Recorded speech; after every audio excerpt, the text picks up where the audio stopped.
Kimeumana. Yeah.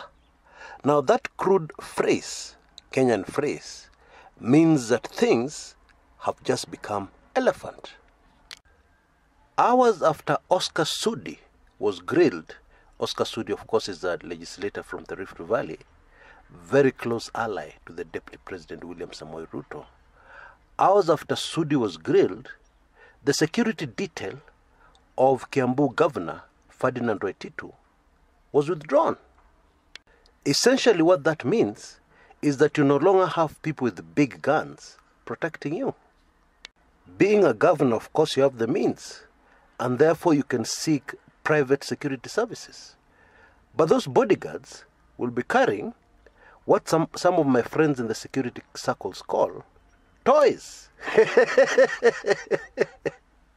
Because in Kenya, as a civilian, you will not be licensed to carry an AK-47 or any automatic weapon. So in all likelihood, a bodyguard from a private security firm will be carrying a revolver. Many times they won't be carrying anything. Other times, they may be carrying a firearm that is not licensed. Anyway, that's a story for another day. The security detail of one Kimani Ichungwa, another close ally of the Deputy President, yes, was also withdrawn. And so was the security detail of Alice Wahome, Kandara MP. And then Malindi Member of Parliament Aisha Jumwa also had a security withdrawn on our way to a Tanga Tanga meeting in Nakuru. Now, a local Kenyan daily, putting all these events together, has come up with the headline, Uhuru goes after Ruto men. Now, let us ask ourselves the question, is that headline exaggerated? Or is it true, that this is exactly what is happening in Kenya? And maybe that headline is understated. It is much more serious than that. So which is it? I shall answer that question and give you much, much more immediately after the brief upcoming commercial break. See you in a bit. A very warm welcome back. Now let's start with a little humor in this very serious business. Okay? You're an MP, you have your security detail, and you're traveling somewhere. And then suddenly, your security detail stop. They ask the driver to stop. And you ask them, what is the problem?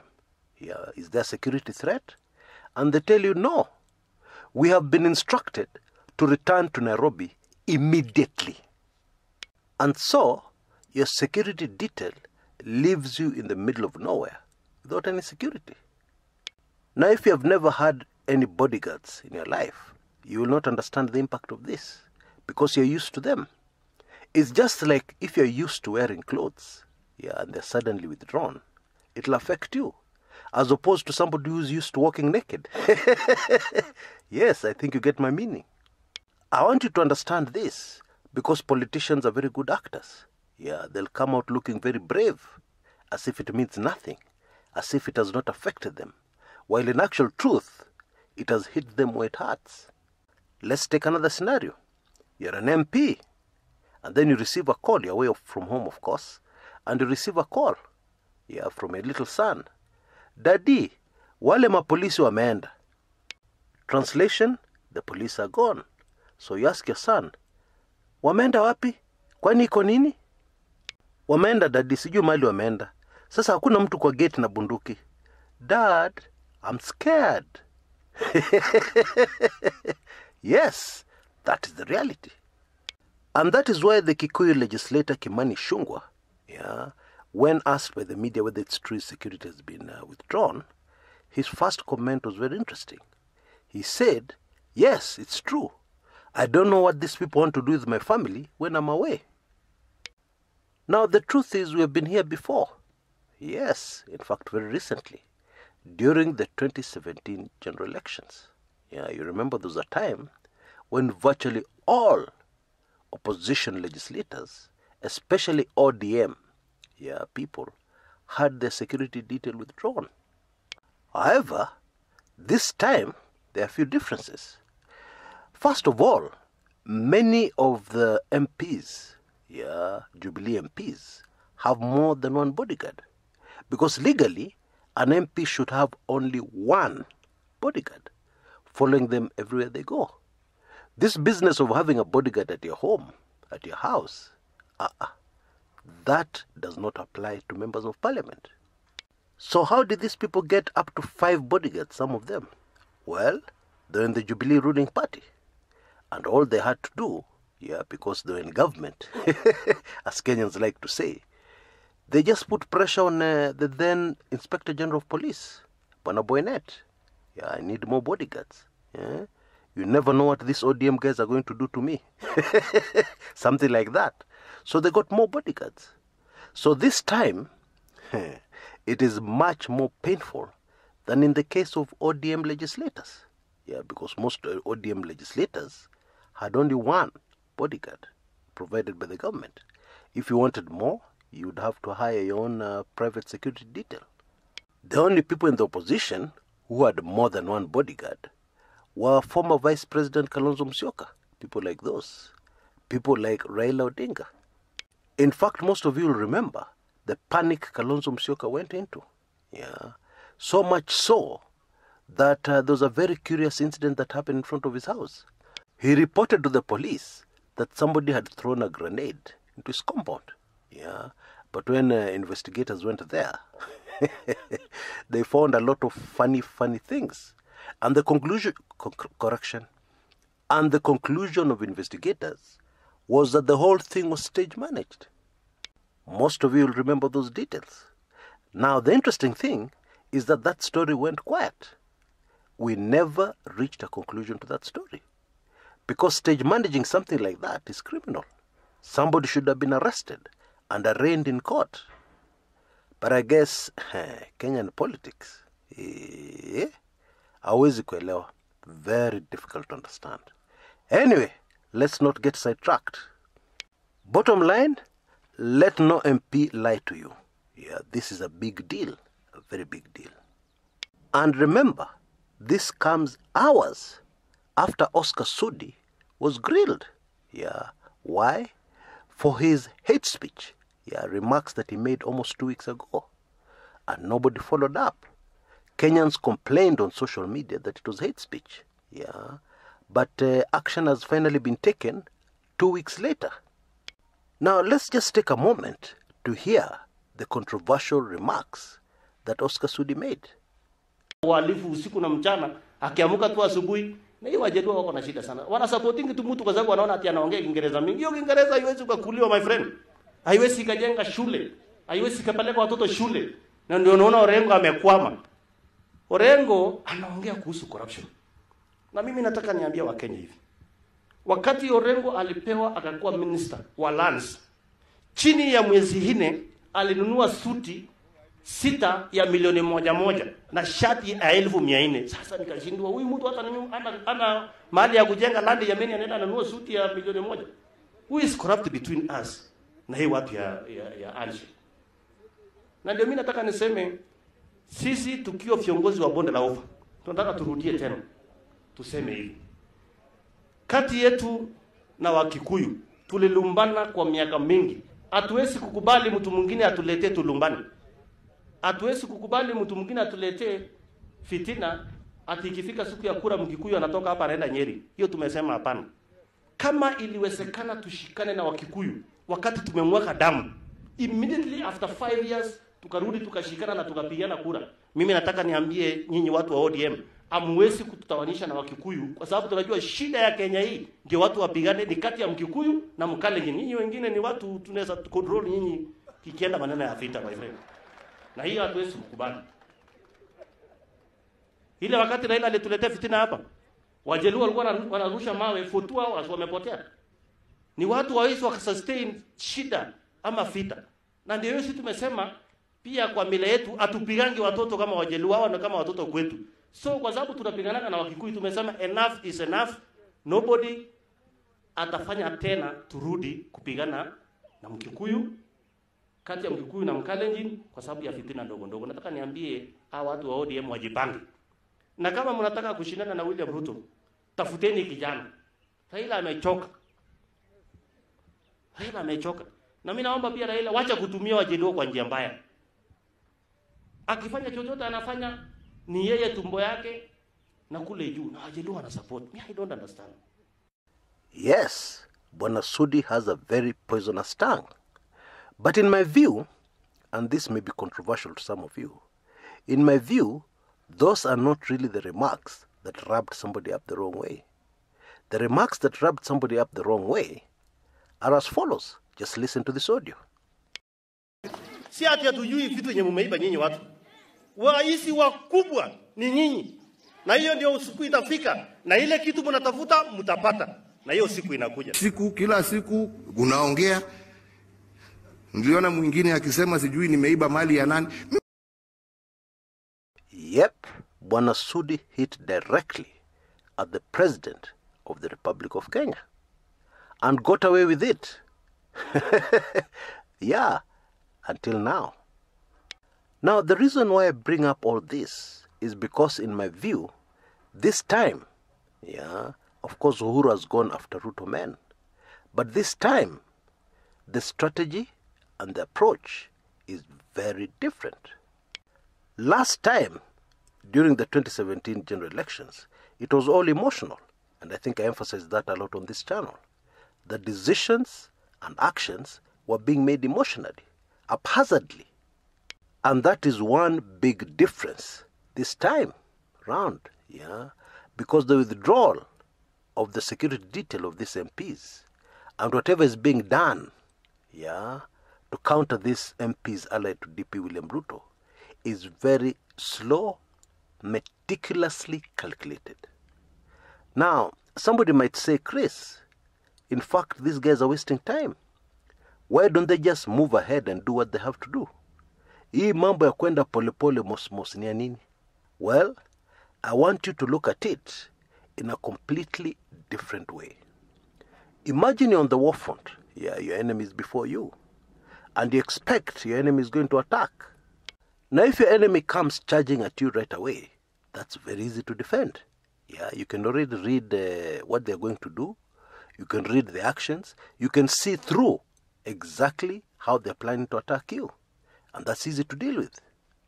But what if, instead of your enemy coming head-on, straight at you, you see a very small flank on his left side attack a very small group of your people? And then while you're still trying to recover from that, a grenade is thrown in the opposite direction. It only affects a few people. Now you have reason to get really scared, because the first question you ask yourself is, what are these people going to do to me exactly? They've started there. They've started there. What next? You're not able to read their minds at all. And in any confrontation, and this political confrontation is probably the biggest, the most significant, the most vicious we have ever seen in the history of Kenya. When they're attacking like that, you have reason to get worried. Now, an insider, who of course remains anonymous, but is very close to the Jubilee side, had something very interesting to say. He said, our target is Central Kenya MPs. They have a lot of privileges, and they don't seem to know where these privileges are coming from. They're busy talking about 2022, and it's like they've ignored and disrespected the current government in power. So we're going to flex our muscles a bit. See how they like it. Now, that comment is super interesting, because the way things have unfolded, especially with the withdrawal of the security of Aisha Jumwa, who is not an MP from Central Province. She hails from Malindi at the coast. One can easily fail to see the game plan here. Because, by the way, one of the things in politics I've always said on this channel, never show your hand. So, obviously, Jumwa's withdrawal of security detail was supposed to mask and cloud the real intentions. Because somebody will say, it is just MPs who are allied to DP Ruto who are having their security detail withdrawn. Actually, no. There is a specific very specific target. Central Kenya legislators who are allied to DP William Ruto. Very specific. Now this one gets even more interesting, when some of you may have heard, but in case you haven't heard, I'll tell you. A recent planned visit by the handshake team, led by President Uhuru Kenyatta and His Excellency Raila Odinga to the Mount Kenya region, has been recently postponed. Now I'm willing to bet you that postponement has nothing to do with the President and Raila getting very busy suddenly. No, it has to do with the situation on the ground. I'm sure most of you have heard that in recent times, there's this common thing happening where young boys, or young men, the youth, dressed in yellow, the URP colors, are turning up all over the place to express their support for DP William Ruto. Some political analysts have said that probably this is a sign that the URP is being resurrected from the grave. You know, the URP party, allied to DP William Ruto, was buried to form the Jubilee Alliance Party. Anyway, I'm speculating that probably some intelligence information indicated that there was a high probability, that these young lads in yellow t-shirts would turn up at a handshake rally. And that would be very embarrassing. That would not be the thing to happen, that anybody should allow to happen. And therefore, it seems what the handshake team has decided to do is to clean house before that grand Mount Kenya region tour. I am sure now you understand me completely, and you understand exactly what I meant when I started this video with the Kenyan phrase, kimeumana. Oh yes, things have gotten very elephant, and it seems the handshake side will not be provoked by public opinion, because public opinion is that you guys are wasting time. Arrest. Deal with the Tanga Tanga group. They're against what most Kenyans want. Why can't you people act immediately? Some are even calling the president a lame duck president. Some politicians are even saying, in fact this was said by Edwin Sifuna, the ODM Secretary General, during Embakasi South campaigns. He said, inaonekana Rais Uhuru ana sita. Kama akiendelea kusita hivi, sisi kama wananchi, tutaenda tumshike Ruto.